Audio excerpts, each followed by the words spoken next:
Eco second chapter, that is sectors in the economy, page number 23. On the left side, new topic, that is historical change in sectors. આપણે અત્યાર સુધી જોયું કે ઘણા different sectors છે એક્ટિવિટીઝના based પર.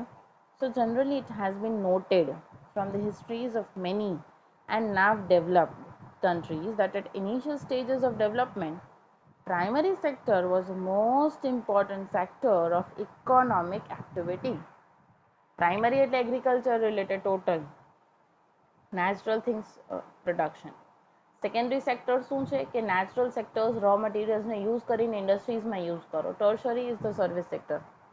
તો એવું હિસ્ટ્રીમાંથી જોવા મળ્યું છે કે અત્યારે ડેવલપ થઈ રહ્યા છે કે જે તે સમયે ઓલરેડી ડેવલપ થઈ ગયા છે એવા કન્ટ્રીઝ ડેવલપમેન્ટના સ્ટાર્ટિંગના સ્ટેજમાં બધી જ જગ્યાએ primary sector that is agriculture sector the maximum હોય છે. As the methods of farming change day by day, હવે ફાર્મિંગની મેથડ્સ બદલતી જાય છે. આપણે એડવાન્સ મોડર્ન મેથડ્સ યુઝ કરીએ છીએ, ફેસિલિટીઝ યુઝ કરીએ છીએ, એવા સીડ્સ યુઝ કરીએ છીએ, ઇરિગેશનની એટલે આર્ટિફિશિયલ વોટર સપ્લાયની. Agriculture sector began to prosper એટલે ડેવલપ થવા લાગ્યું છે.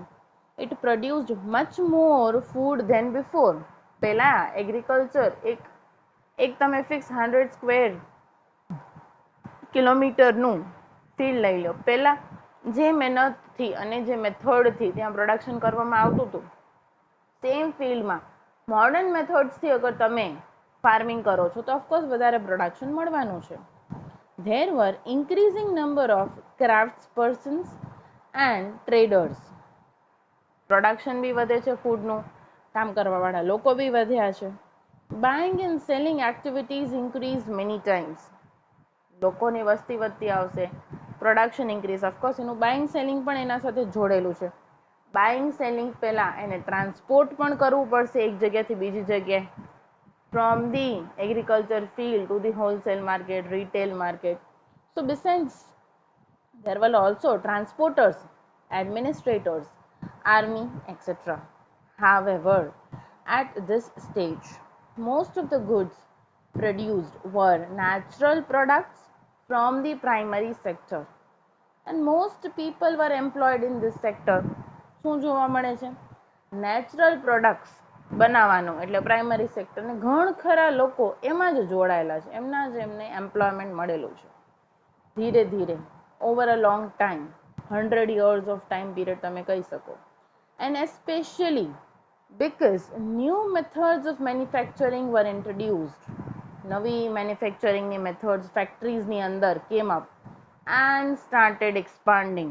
જેમ એગ્રીકલ્ચર ફિલ્ડમાં નવી નવી મોડર્ન મેથડ આવી ગઈ એવી રીતે ઇન્ડસ્ટ્રી ને ફેક્ટરીમાં જે હાથથી વીવિંગ થતું હતું એ મશીન્સ પર થવા લાગ્યું. જસ્ટ એન એક્ઝામ્પલ મીન્સ એવી રીતે મશીન્સની જે ટેકનોલોજી વધવા લાગી તો ફેક્ટરીઝ બી ડેવલપ થઈ. Those people who had earlier worked on farms, જે લોકો પહેલા ખેતરમાં કામ કરી ચૂક્યા છે એ લોકો હવે ફેક્ટરીમાં પણ કામ કરવા જઈ રહ્યા છે. People began to use many more goods that were produced in factories at cheap rates. શું થશે? હાથે બનાવશું, ગમે ત્યારે તમે માર્કેટમાં જશો ને હેન્ડમેડ વસ્તુના ભાવ વધારે હશે, પણ ફેક્ટરીમાં એક સાથે લોટમાં મશીન્સ પર બનેલી જે વસ્તુ હશે ને એના ભાવ એકદમ ચીપ સસ્તા હશે.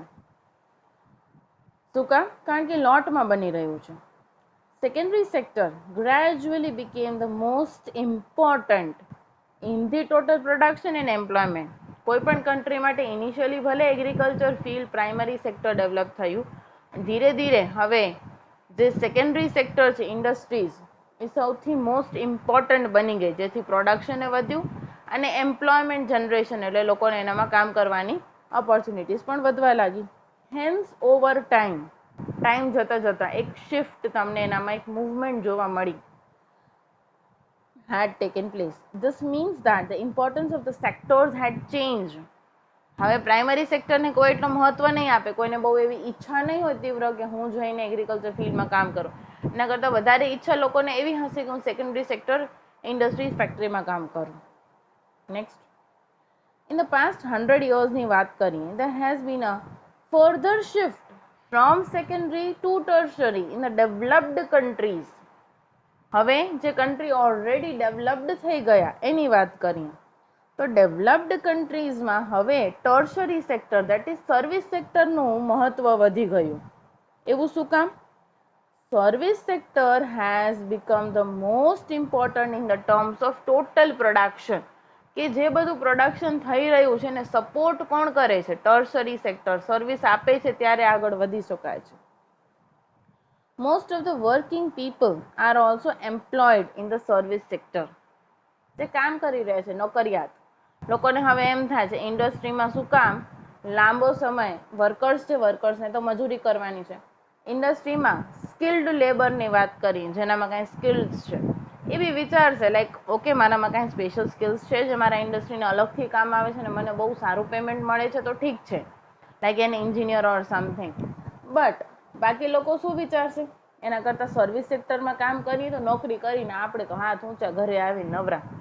અને જેટલી ફેક્ટરીની નોકરી અઘરી હોય એના કરતાં સર્વિસ સેક્ટર થોડું ઇઝી કહી શકાય એમ. ભલે આજકાલ બધી જગ્યાએ કોમ્પિટિશન છે but then to most of the working people are also employed. જે લોકો કામ કરતા હશે એમ થશે હા ચાલો આપણે સર્વિસ સેક્ટરમાં જોડાઈ જઈએ.